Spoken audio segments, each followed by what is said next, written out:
దేవుని శ్రేష్టమైన ఉన్నతమైన పరిశుద్ధమైన నామములో మీ అందరికీ ప్రవేశిస్తున్నాములో శుభాబంధనలు తెలియజేస్తున్నాను.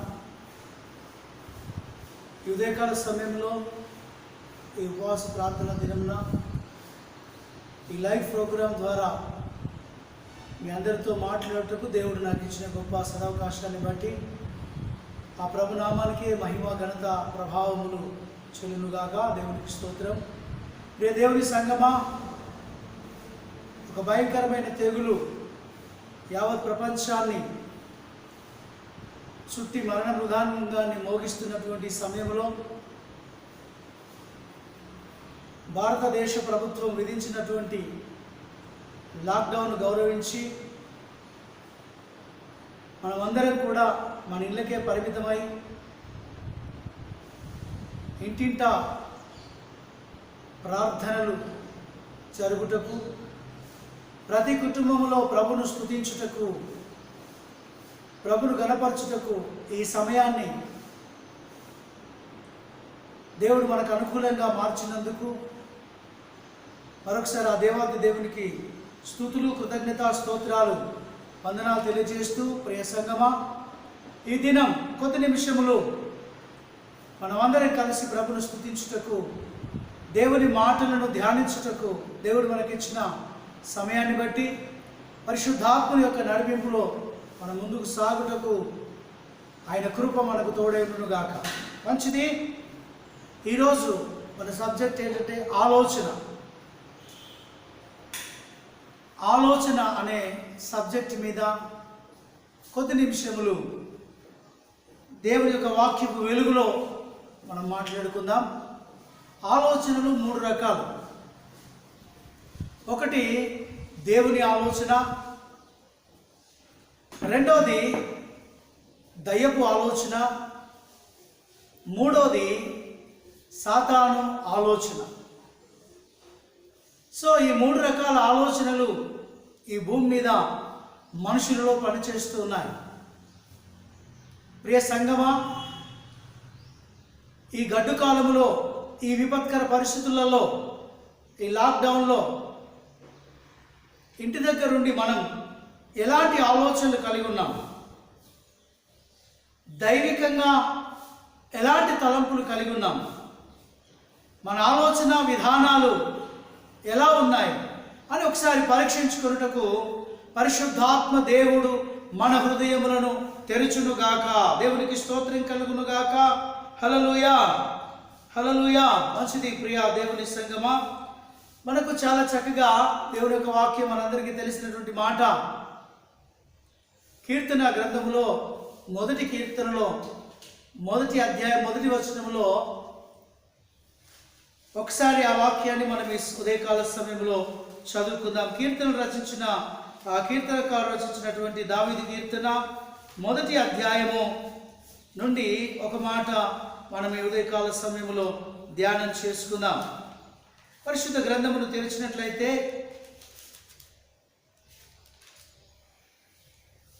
ఇక్కడ చూస్తున్నాం, మొదటి అధ్యాయం మొదటి వచనములో దుష్టుల ఆలోచన చొప్పున నడవక. ఏమంటుంది వాక్యము? దుష్టుల ఆలోచన చొప్పున నడవక. దేవునికి స్తోత్రం కలుగునుగాక. హల్లెలూయా. అనగా దేవుని పిల్లారా, దుష్టుడు మనకు కొన్ని ఆలోచనలు ఇస్తాడని దేవుని యొక్క వాక్యము సెలవిస్తూ ఉన్నది. కాబట్టి దుష్టుని యొక్క ఆలోచన చొప్పున నడవక అంటూ, పాపుల మార్గమున నిలువక, అపహాసకులు కూర్చుండు చోట కూర్చుండక అని దేవుని యొక్క వాక్యము మనల్ని ఉద్దేశించి పరిశుద్ధాత్మ దేవుడు మనతో మాట్లాడుతున్నాడు. గమనించినట్లయితే ప్రియ దేవుని సంగమా, దుష్టుడు ఆలోచన చెప్తాడని వాక్యం సెలవిస్తూ ఉన్నది. దుష్టుల ఆలోచన చొప్పున నడవక అనగా దుష్టపు ఆలోచనలు, వ్యర్థమైన తలంపులు. ఇస్కరియోతు యూదాకు అపవాది కొన్ని తలంపులు ఇస్తూ ఉన్నాడు, కొన్ని ఆలోచనలు ఇస్తూ ఉన్నాడు. ఒక దొంగను చేరదీసి తన శిష్యునిగా చేసుకొని తన వెంట ఉండుటకు, తనతో కలిసి నడుచుటకు, తను ఉన్న చోట ఉండుటకు, తనతో కలిసి శిష్యులతో కలిసి ఆ సహవాసములో ఉండుటకు దేవాది దేవుడైన దైవ మానవ స్వరూపమైన యేసుక్రీస్తు వారు దొంగ అయినటువంటి ఇస్కరియోతు యూదను కనికరించి తన శిష్యులలో చేర్చుకుంటే ఆయన యొక్క ఆలోచనలు మారినట్టుగా లేదు. ఇస్కరియోతు యూదా యేసుక్రీస్తు వారితో ఉన్నంతసేపు, ఎప్పుడైతే యేసుక్రీస్తు వారిని చంపాలని ఆ యొక్క రాణువులు లేదా ఆ యొక్క గవర్నమెంట్ ఆలోచన, రోమా గవర్నమెంట్ ఆలోచన చేసినప్పుడు ఆ ఆలోచనకు లేదా ఆ రోమా గవర్నమెంట్ ఇస్తున్నటువంటి ఆ బహుమానానికి ఆశించి, అనగా ధన సంపాదన మీద ఆలోచన, దైవికమైన ఆలోచన చేయాల్సినటువంటి వ్యక్తి దేవాది దేవుడైన యేసుక్రీస్తు వారితో సహవాసం కలిగినటువంటి వ్యక్తి నిత్యము దేవుని యొక్క వాక్యాలను వింటూ ఆయన యొక్క ప్రొటెక్షన్లో లేదా ఆయన యొక్క సన్నిధానంలో పరిచర్య చేస్తూ ఎంతసేపు యేసుక్రీస్తు వారి దైవ సూక్తులను మాత్రమే వింటున్నటువంటి ఇస్కరియోతు యూదా తన హృదయములో మార్పు లేక, తన హృదయములో దేవుణ్ణి చేర్చుకొనక క్రీస్తుతోనే ఉంటున్నాడు, కానీ క్రీస్తుకు ఆయన హృదయములో స్థానం లేదు. కాబట్టే ఇస్కరియోతు యూదా క్రీస్తును అప్పగించాలనే ఆలోచన, అది దుష్టుడు కలుగజేసినటువంటి ఆలోచనగా దేవుని యొక్క వాక్యము మనకు తెలియజేస్తూ ఉన్నది.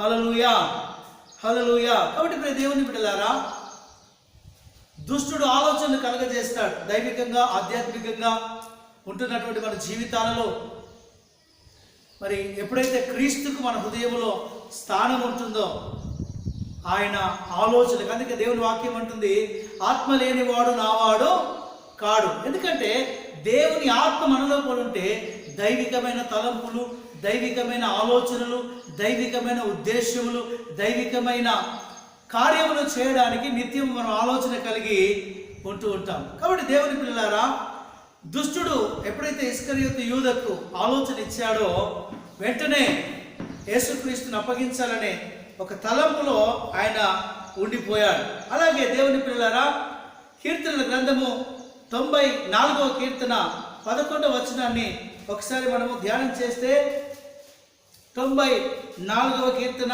11వ వచనములో, నరుల ఆలోచనలు వ్యర్థమని యెహోవాకు తెలిసి ఉన్నది. హల్లెలూయా. ప్రియ దేవుని బిడ్డలారా, నరుల ఆలోచనలు వ్యర్థములని యెహోవాకు తెలిసి ఉన్నది. కాబట్టి ఇది నరుడి ఆలోచన.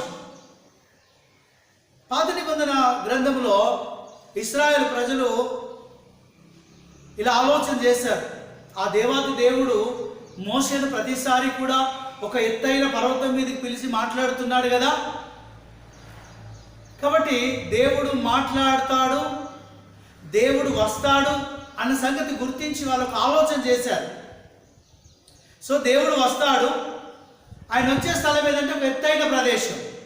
ఆయన మాట్లాడతాడు, ఎక్కడంటే ఆయన ఒక ఎత్తైన ప్రదేశంలో మాట్లాడతాడు. ఇలా ఆలోచన చేసి వాళ్ళందరూ సమకూరి అనుకున్నారు, మనం అందరం కలిసి ఒక గొప్ప పర్వతాన్ని కడదాం, ఆ పర్వతం మీదకి మనం వెళ్ళి దేవునితో మనమే ముఖాముఖిగా మాట్లాడదాం అని అనుకున్నారు. అనుకొని ఒక పర్వతం కట్టడం ప్రారంభించారు. అదే బాబేలు పర్వతం. ప్రియా దేవుని సంగమా, నరులకు ఎప్పుడైతే ఆలోచన వచ్చిందో మనం నేరుగా వెళ్ళి దేవునితో మాట్లాడాలి. ఒక నాయకత్వం అనగా ఒక మోషేతోనే మాట్లాడతాడా? మనతో ఎందుకు మాట్లాడు? మనం కూడా వెళ్ళి మాట్లాడాలి. అయితే మనం సిద్ధపరిచిన స్థలానికి దేవుడు రావాలి. ఆయన కొరకు మనమే ఒక స్థలాన్ని, ఎత్తైన స్థలాన్ని మనం సిద్ధపరచుదాం అని అనుకున్నారు. దేవుని బిడ్డలారా, దేవుని వాక్యం అంటుంది, నరుల యొక్క హస్తకృత్యములతో నిర్మించిన దానిలో ఆయన నివసించడు. ఆ నరుల యొక్క హస్తకృత్యములతో అది పర్వతమైన ఏదైనా సరే నిర్మించిన వారి ఆలోచనలకు ఆయన రాడు. వెంటనే దేవాది దేవుడు ఒక ఆలోచన చేశాడు. భూమి మీద ఉన్న మనుషులకు ఆలోచన ఆయన ఎరిగి ఉన్నాడు. హల్లెలూయా. హల్లెలూయా. వెంటనే ఆయన దిగి వచ్చి అక్కడ ఆ బాబేలు పర్వతం దగ్గర జరుగుతున్నటువంటి పనులను తారుమారు చేసినట్టుగా దేవుని యొక్క వాక్యములో, పాత నిబంధన గ్రంథములో, దేవుని యొక్క వాక్యములో, ఆది కాండంలో మనం చూస్తాం. కాబట్టి దేవుని బిడ్డలారా, మనుషుల ఆలోచన ఏంటంటే ఆరాధించే విషయంలోనేమి, దేవునికి ఇచ్చే విషయంలోనేమి, ప్రార్థించే విషయంలోనేమి, భక్తి చేసే విషయంలోనేమి బైబిల్ని పక్కకు పెట్టేసి సొంత ఆలోచనలు చేసుకుంటూ ఉంటారు. ఇలా మనం ఆరాధించాలి, ఇలాగ మనం పాటలు పాడాలి, ఇలా మనం వాయిద్యాలు వాయించాలి, ఇలాగ మనం ప్రార్థన చేయాలి, ఇలాగ మనం చర్చికి వెళ్ళాలి, ఇలా చర్చిలో ఇంతసేపు గడపాలి, చర్చిలో ఇలా ఉండాలి, చర్చిలో అలా ఉండాలి, భక్తి ఇలా చేయాలి, దేవునికి ఇలా ఇవ్వాలని సొంత ఆలోచనలతో, సొంత తలంపులతో, సొంత ఉద్దేశాలతో మనుషులు సిద్ధపడుతూ ఉన్నారు. కాబట్టి దేవుని వాక్యం ఏం చెప్తుందంటే, దేవుని పిల్లారా, వాక్యం అనగా నరుల యొక్క ఆలోచనలు వ్యర్థమని యెహోవాకు తెలియును. దేవునికి స్తోత్రం, హల్లెలూయా. కాబట్టి నీ భక్తి అయినా, నువ్వు చేసే ఆరాధన అయినా, నువ్వు పాడే పాటలైనా, నువ్వు చేసే ప్రార్థనైనా వాక్యానుసారంగా ఉండాలి, వాక్యపు వెలుగులో ఉండాలి. మన ఆలోచన ప్రకారంగా నాకు ఇలా అనిపిస్తుంది, నాకు ఇలా చేయాలనిపిస్తుంది కాదు బిడ్డ. నాకు ఇలా చేయాలనిపించినప్పుడు నాకు అలా అనిపించడం దైవికమా కాదా అనేది నేను దేవుని దగ్గర విచారణ చేయాల్సిన అటువంటి అవసరత ఉంది. ప్రార్థించాల్సి, కనిపెట్టాల్సిన అవసరత ఉంది. ఎస్, నాకు ఇలా అనిపిస్తుంది, ఇది దైవ చిత్తమేనా? నాకు ఇలాంటి తలంపులు వస్తున్నాయి. అందుకే ఆత్మ లేనివాడు నావాడు కాడు. మరొకసారి వాక్యాన్ని గుర్తు చేస్తున్నాను. ఆత్మ లేనివాడు నావాడు కాడు.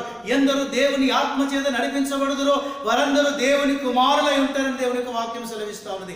ఎప్పుడైతే దేవుని యొక్క ఆత్మ నీలో ఉంటాడో ఆయన నీకు ఆలోచన చెప్పి నిన్ను సరైన మార్గంలో నడిపిస్తాడు. కాబట్టి నరుని యొక్క ఆలోచనలు కూడా వ్యర్థమని దేవుని యొక్క వాక్యము సెలవిస్తా ఉన్నది. ప్రియ దేవుని పిల్లలారా, దుష్టుని ఆలోచన మరణం వైపు నడిపిస్తుంది, నరుల ఆలోచన భక్తిహీనత వైపు నడిపిస్తుంది, నరకం వైపు నడిపిస్తుంది, అగ్నిగుండం వైపు నడిపిస్తుంది. అయితే దేవుని ఆలోచన, దైవికమైన ఆలోచన నిన్ను క్రీస్తు యొక్క మార్గములో నడిపిస్తుంది, పరలోకపు మార్గములో నిన్ను నడిపిస్తుంది. దేవునికి స్తోత్రం కలుగును గాక. 92వ కీర్తన 5వ వచనాన్ని ఒక్కసారి మనం ధ్యానం చేసుకుందాం. 92వ కీర్తన 5వ వచనాన్ని ఉదయకాల సమయంలో ఒక్కసారి మనం ధ్యానం చేసుకుందాం. 92వ కీర్తన 5వ వచనము. 92వ కీర్తన 5వ వచనము. యెహోవా, నీ కార్యములు ఎంత దొడ్డవి, నీ ఆలోచనలు అతి గంభీరములు. హల్లెలూయా. సో దేవుని ఆలోచనలు చాలా గొప్పవి, చాలా గంభీరమైనవి. నిన్ను గురించి అనేకమైన తలంపులు ప్రభు దగ్గర ఉన్నాయి. నిన్ను గురించి చాలా ఆలోచనలు ప్రభు దగ్గర ఉన్నాయి. అయితే వాటిని నువ్వు గుర్తించగలుగుతున్నావా? ఎంతసేపు దేవా, నా నాయుడు నీ చిత్తం ఏంటి అని అంటున్నావే తప్ప ఆయన చిత్తాన్ని గుర్తించి ఆయన చిత్త ప్రకారము నడుచుటే నీ ఎడల దేవుని చిత్తమని నువ్వు గ్రహించగలుగుతున్నావా? ఎందుకంటే గ్రహించని వారి గురించి దేవుని యొక్క వాక్యము ఇదే అధ్యాయంలో 6వ వచనం చెప్తుంది, పశుప్రాయులు వాటిని గ్రహింపరు, అవివేకులు వివేచింపరు. దేవునికి స్తోత్రం కలుగును గాక. దేవుని ఆలోచనలు గుర్తించని వారిని దేవుని యొక్క వాక్యం అంటుంది పశుప్రాయులు. ఇహలోక సంబంధమైన ఎంత జ్ఞానమున్నా, నువ్వెంత తెలివిపరుడు అయినా, నువ్వెంత మాటకారివైనా, నువ్వు 100 మందిని మెప్పించేటువంటి తత్వము నీ దగ్గర ఉన్నా, దైవికమైన సంగతులు, దేవుని గురించిన ఆలోచనలు గుర్తించని ఎడల దేవుని యొక్క వాక్యం అంటుంది నువ్వు పశుప్రాయుడవు, పశుప్రాయుడవు. కాబట్టి ప్రియ దేవుని బిడ్డ, దేవుని యొక్క ఆలోచనలు గంభీరమైనవి. ఆయన చేసే కార్యములు కంటికి కనబడవు, చెవికి వినబడవు, హృదయానికి గోచరము కావు. అంటే నీ ఊహకు అందవు. ఆయన నిన్ను గురించి గొప్ప తలంపులు కలిగి ఉన్నాడు, నిన్ను గురించి గొప్ప ఉద్దేశాలు కలిగి ఉన్నాడు, నీ కుటుంబం గురించి గొప్ప ఉద్దేశం కలిగి ఉన్నాడు, నీ జీవితం గురించి గొప్ప ఉద్దేశం కలిగి ఉన్నాడు, నీ బ్రతుకుని గురించి గొప్ప ఆలోచన కలిగి ఉన్నాడు. గంభీరమైనది. గొప్ప ఆలోచన కంటే గంభీరమైన ఆలోచన ఆయన నిన్ను గురించి కలిగి ఉన్నాడు. ప్రియ సంగమా, ప్రియ దేవుని బిడ్డ, మరి దేవుని గురించి నువ్వు ఎలాంటి ఆలోచన కలిగి ఉన్నావు? ఆయన ఎలా ఆరాధించాలని నీ ఆశ, ఆయన ఎలా స్తుతించాలని నీ కోరిక, ఆయన దగ్గర ఎలా నువ్వు గడపాలని, ఆయనతో ఎలా నువ్వు నడవాలని ఆశిస్తూ ఉన్నావు? ఒకసారి ఆలోచన చేద్దాం దేవుని పిల్లారా. ఈ విపత్కరమైనటువంటి పరిస్థితులలో ఇంటికే పరిమితమై అడుగు బయట పెట్టినటువంటి పరిస్థితుల మధ్యలో ఫుల్ టైం మనకు దొరికింది. ఈ సమయంలో నీ ఆలోచన విధానం ఎలా ఉంది? ఎలా ఆలోచిస్తూ ఉన్నావు? నీ ఇంటిని గురించి ఆలోచనలు ఉన్నాయా? నీ పిల్లల గురించి ఆలోచిస్తూ ఉన్నావా? నీ కుటుంబం గురించి ఆలోచిస్తున్నావా? అయితే నీ ఇంటిని, నీ పిల్లలను, నీ కుటుంబాన్ని పోషిస్తూ, నడిపిస్తూ, కాపాడుతున్నటువంటి నీ దేవుడి గురించి ఆలోచిస్తున్నావా? ప్రార్థించాలనే ఆలోచన, ప్రభుతో గడపాలనే ఆలోచన, వాక్యం ధ్యానించాలనే ఆలోచన కలుగుతుందా దేవుని బిడ్డ? దేవుని యొక్క ఆత్మ కలిగించు ఆలోచనలు నిజంగా మనం కలిగి ఉంటున్నామా దేవుని సంగమా? యెషయా గ్రంథములో 11వ అధ్యాయము, యెషయా గ్రంథము 11వ అధ్యాయము 2వ వచనాన్ని మరి ఒకసారి ఉదయకాల సమయంలో మనము చదువుదాం. యెషయా గ్రంథం 11వ అధ్యాయం 2వ వచనం. యెహోవా ఆత్మ జ్ఞాన వివేకములకు ఆధారమగు ఆత్మ, ఆలోచన బలమునకు ఆధారమగు ఆత్మ, తెలివిని యెహోవా యెడల భయభక్తులను పుట్టించు ఆత్మ అతని మీద నిలుచును. దేవునికి స్తోత్రం కలుగును గాక. హల్లెలూయా, హల్లెలూయా. ప్రియ సంగమా, యేసుక్రీస్తు వారిని గురించి కొన్ని వేల సంవత్సరాలకు పూర్వము యెషయా అనే ప్రవక్త ద్వారా ప్రవచించినటువంటి ప్రవచన వాక్యము. సో దేవుని యొక్క ఆత్మ మనం కలిగి ఉన్న ఎడల దేవుని వాక్యం అంటుంది, జ్ఞాన వివేకములకు ఆధారముగు ఆత్మ. జ్ఞానముగాను వివేకము కలిగి నడుచుకోవడానికి దేవుని వాక్యం అంటుంది, ఈ అంత్య దినాలలో, ఈ అపాయకరమైన రోజులలో పాముల వలె వివేకులను, పావురం వలె నిష్కపటులై ఉండమంటుంది. సో వివేకం మనకు కావాలంటే దేవుని యొక్క ఆత్మ మనకు అవసరమై ఉన్నాడు. తెలివియు జ్ఞానము ఆలోచన బలములకు ఆధారముకు ఆత్మ. సో చివరిగా దేవుని యొక్క వాక్యం మనకు ఏం నేర్పిస్తుందంటే, బిడ్డ, దేవుని ఆత్మ నీవు కలిగి ఉన్నావా? దేవుని ఆత్మ నడిపింపులో నీవు ఉన్నావా? దేవుని యొక్క ఆత్మ మాత్రమే దైవికమైన ఆలోచన నీకు కలుగజేస్తాడు, దైవికమైన కోరికలు నీకు కలిగిస్తాడు, దైవ మార్గములో నడవడానికి ఆయన నీకు ఉపదేశం చేస్తాడు. కాబట్టి ప్రియమైన దేవుని పిల్లలారా, దేవుని వాక్యం అంటుంది, దుష్టుల ఆలోచన చొప్పున నడవక, పాపుల మార్గమున నిలవక, అపహాసకులు కూర్చుండు చోట కూర్చోక, యెహోవా ధర్మశాస్త్రమును దివారాత్రములు ధ్యానించువాడు ధన్యుడు. అతడు నీటి కాలువల ఎవరు నాటబడినది, ఆకు వాడక తన కాలమందు ఫలమిచ్చు చెట్టు వలె ఉంటాడని దేవుని యొక్క వాక్యం సెలవిస్తూ ఉన్నది. సంగమా, దేవుని పిల్లలారా, మరి యొక్క లాక్డౌన్ సమయంలో దేవుడు ఆయన సన్నిధిలో, ఆయన సహవాసములో గడుపుటకు క్రైస్తవునిగా ఈ సమయాన్ని మనకు అనుకూలంగా మార్చుకొని పరిశుద్ధాత్మని నడిపింపులో ఆత్మ కలిగించేటువంటి ఆలోచనలు గుర్తిస్తూ ఆయన మన హృదయానికి ఇస్తున్నటువంటి ప్రేరేపణలను గుర్తిస్తూ వాక్యానుకూలంగా వాక్యాన్ని ధ్యానిస్తూ ప్రార్థిస్తూ వీలైనన్ని రోజులు ఉపవాస ప్రార్థన చేయడం కూడా ఇది ఒక మంచి అవకాశం. సో ఈరోజు నిజంగా దేవుని పిల్లలారా, బయటికి వెళ్ళలేనటువంటి పరిస్థితి, మనిషి యొక్క జీవితం బిజీ బిజీ బిజీ, పిల్లలతో గడపడానికి సమయం లేనటువంటి పరిస్థితులు, ఇంటి దగ్గర కుదురుగా కూర్చోలేనటువంటి పరిస్థితుల మధ్యలో తెల్లారిందంటే మళ్ళీ రాత్రి పడుకునేంత వరకు బిజీ బిజీ బిజీ బిజీ. ఈ బిజీ షెడ్యూల్లో దేవునికి కూడా సమయం ఇవ్వలేనటువంటి పరిస్థితుల మధ్యలో మనం జీవిస్తున్నాం. కొందరు జీవితాలు చూస్తే బైబిల్ కూడా పట్టుకొని వాక్యం చదివేటువంటి తీరిక కూడా లేనటువంటి పరిస్థితులలో కొందరు జీవిస్తున్నారు. క్యాలెండర్ దగ్గరికి వెళ్ళి క్యాలెండర్లో ఆ రోజులో డేట్లు చూసి ఆ డేట్ దగ్గర ఉన్న ఒక వాక్యాన్ని చదువుకొని చిన్న మాట ప్రార్థన చేసుకొని బయటికి వెళ్ళిపోతున్నారు. అలాంటి పరిస్థితుల మధ్యలో ఈ యొక్క కరోనా వైరస్ ద్వారా మన భారతదేశ ప్రభుత్వం లాక్డౌన్ విధించింది. సో ఈరోజు ఎంత పెద్ద బిజినెస్ మ్యాగ్నెట్ అయినా, ఎంత పెద్ద రాజకీయ నాయకుడైనా, ఎంత బిజీ మనిషి అయినా ఇంట్లో నుండి బయటికి వెళ్ళడానికి వీలు లేదు. గమనించండి ప్రియ దేవుని బిడ్డలారా, పరిస్థితులు ఎవరైనా ఊహించారా ఇలాంటి పరిస్థితి ఒకటి వస్తుందని? ఇలా ఇంట్లో నుంచి కాలు బయటికి పెట్టలేనటువంటి పరిస్థితి ఒకటి వస్తుందని ఎప్పుడైనా ఊహించావా? ఎస్, నీ ఆలోచనలకు అందవు దేవుని యొక్క తలంపులు, మన యొక్క ఆలోచనలకు అందవు దేవుని యొక్క ఉద్దేశాలు. అయినప్పటికీ ఈరోజు మన బిజీ అంతా కూడా, ఎంతటి గొప్ప వ్యక్తి అయినా కూడా తన బిజీ షెడ్యూల్ అంతా పక్కకు పెట్టి ఇంటికే పరిమితం అయ్యాడు.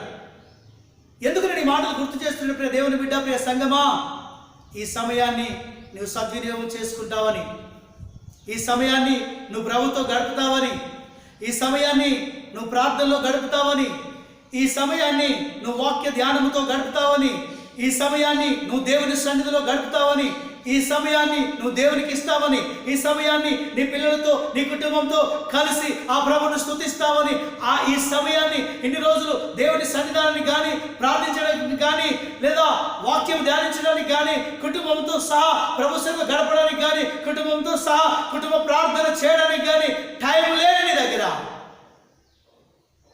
ప్రభు ఈ సమయాన్ని సమకూర్చాడు. కనీసం ఈ సమయంలోనైనా నీ కుటుంబంతో కలిసి ప్రార్థిస్తావా? కనీసం ఈ సమయంలోనైనా నీ కుటుంబంతో కలిసి ప్రభువును ఆరాధిస్తావా? కనీసం ఈ సమయంలోనైనా నీ పిల్లలతో కలిసి వాక్యాన్ని ధ్యానిస్తావా? నీ కుటుంబంతో కలిసి ప్రభువును స్తుతించాలన్నా, నీ కుటుంబంతో కలిసి ప్రభువును ఆరాధించాలన్నా, ప్రార్థించాలన్నా, వ్యక్తిగతంగా దేవునితో నువ్వు సహవాసం కలిగి ఉండాలన్నా దేవుని యొక్క ఆలోచన నీకు అవసరమై ఉన్నది. ఆలోచించు బిడ్డ.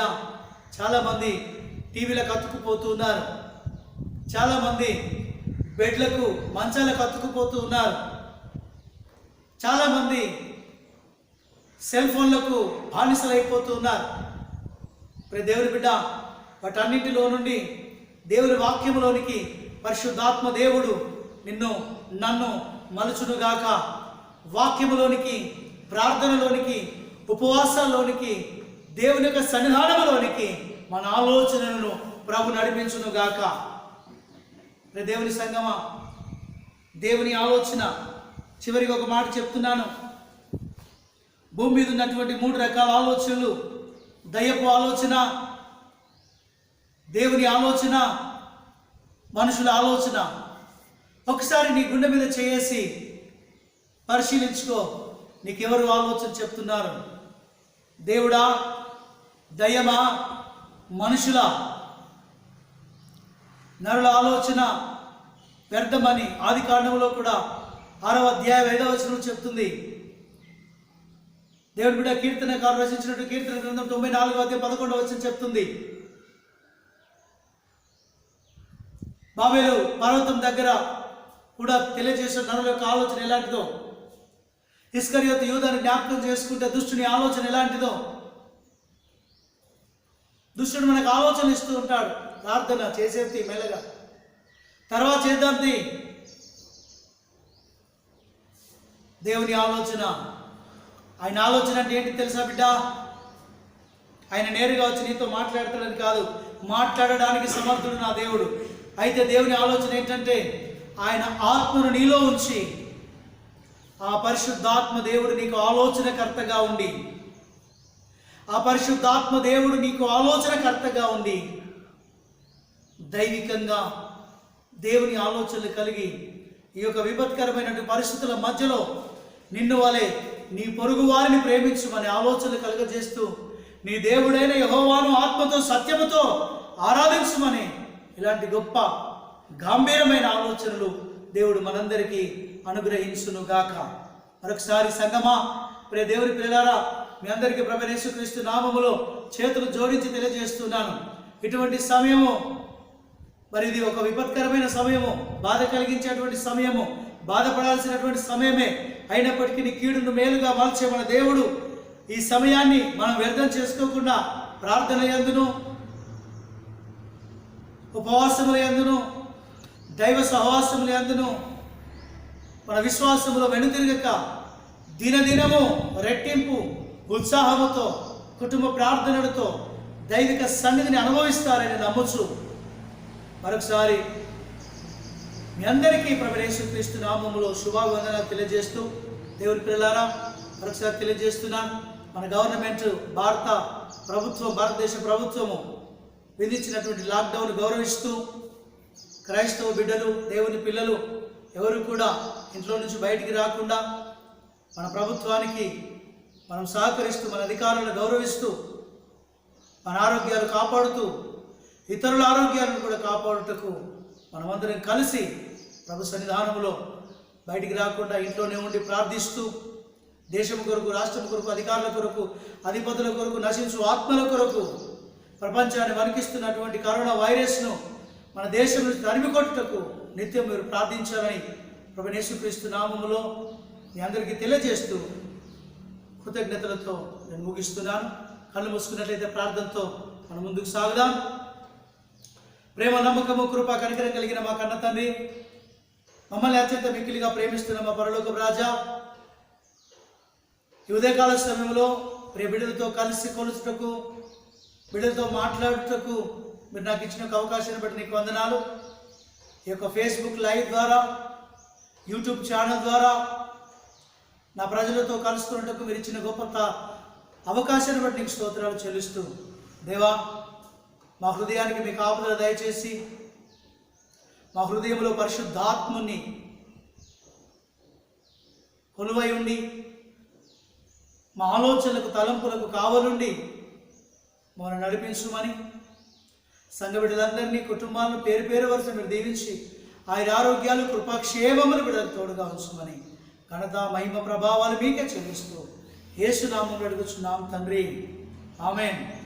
మన పరమ తండ్రి అని దేవుని ప్రేమ, మన రక్షకుడు విమోచకుడైన యేసుక్రీస్తు కృప, పరిశుద్ధాత్మని సన్నిధి, సహాయము, సహవాసము ప్రార్థిస్తున్న మనకు సకల పరిశుద్ధులకు సదా తోడైండి, దీవించి, ఆశీర్వదించి, బలపరిచి నడిపించును గాక. ఆమేన్, ఆమేన్, ఆమేన్. God bless you. ప్రార్థించండి. సంఘాల కొరకు, సేవకుల కొరకు, వారి కుటుంబాల కొరకు మీ అనుదిన ప్రార్థనలు జ్ఞాపకం చేసుకోవాల్సిందిగా ప్రభువుని మనవి చేస్తూ, గాడ్ బ్లెస్ యూ.